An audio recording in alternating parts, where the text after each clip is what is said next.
Hello बच्चों, so let's understand the question.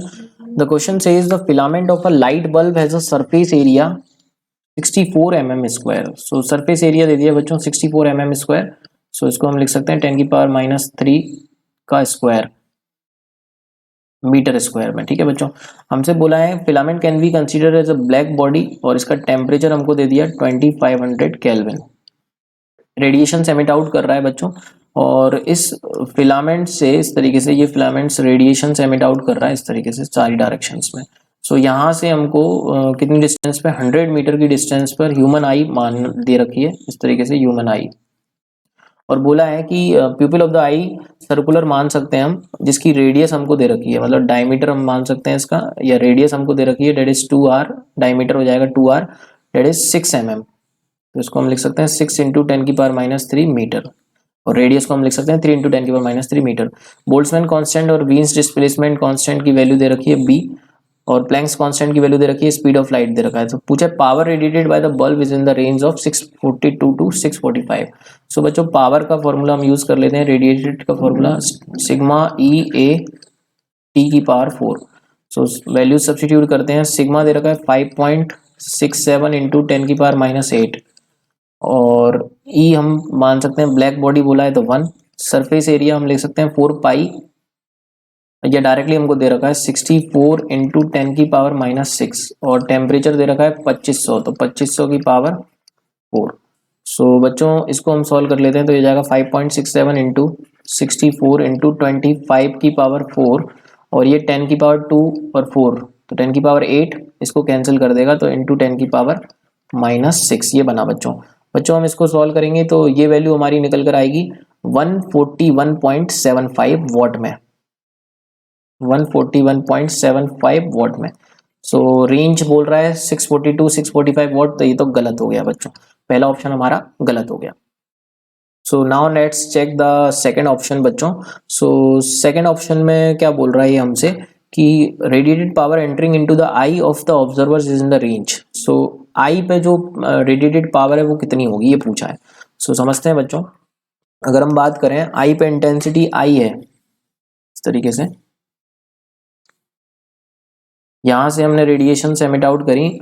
सो मान लेते हैं जैसे ही आई पे अगर हम पावर रेडिएटेड लिखना चाहते हैं पी लिखना चाहते हैं तो पी को हम बोल सकते हैं इंटेंसिटी इंटू आई का एरिया. आई का एरिया हम लिख सकते हैं πr² क्योंकि सर्कुलर माना है हमने.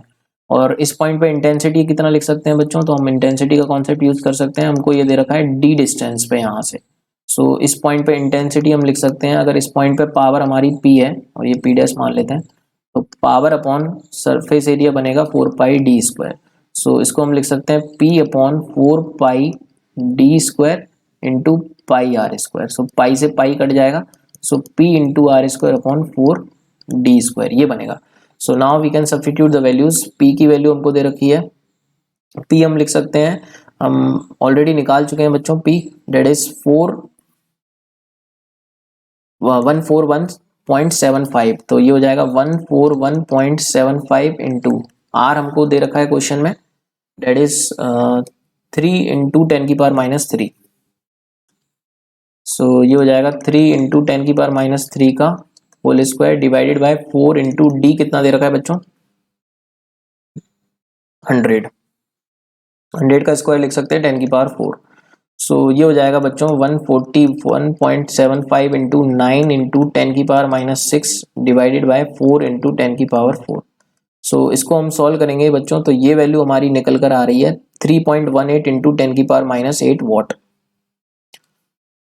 3.18 into 10⁻⁸ watt.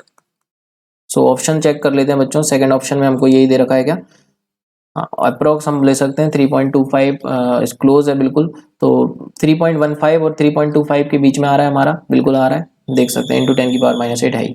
So option B हमारा बच्चों सही हो जाएगा. Now let's check the option C. Option C में बच्चों बोल रहा है कि the wavelength corresponding to the maximum intensity of the light. तो यहाँ पे हम बच्चों सिंपली वीन्स लॉ यूज कर सकते हैं.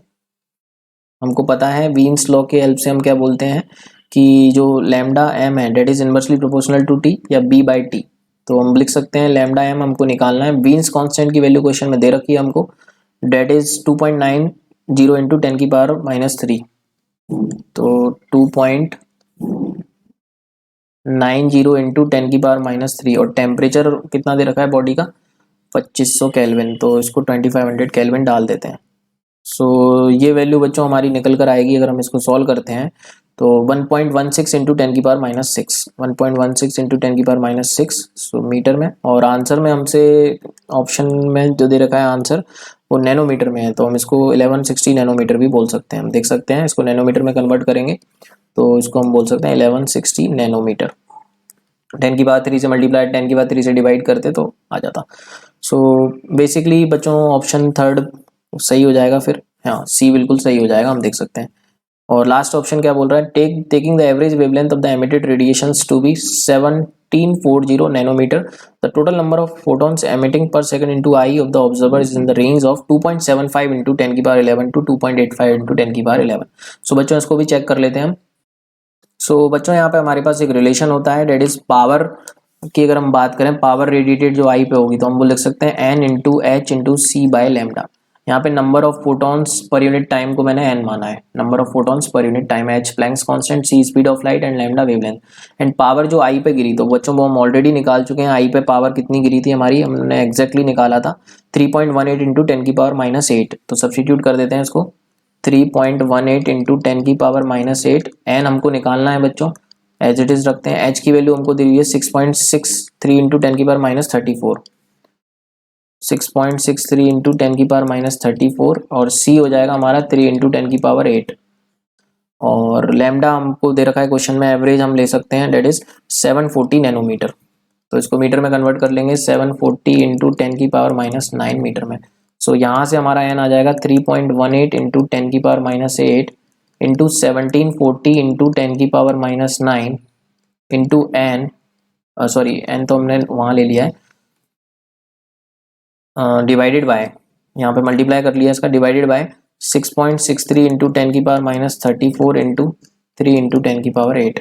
सो बच्चों ये वैल्यू हम सॉल्व करेंगे तो ये निकल कर आ जाएगा हमारा एन क्लोज टू, हम इसको लिख सकते हैं 2.79 इंटू 10⁻11। इसको हम सॉल्व करेंगे तो ये निकल कर आएगा 2.79 इंटू 10⁻11। सो ये हमारा ऑप्शन इस रेंज में आ रहा है कि नहीं चेक कर लेते हैं, बिल्कुल आ रहा है बच्चों। So option D is the correct answer. I hope you understand the concepts. Thank you so much and all the very best.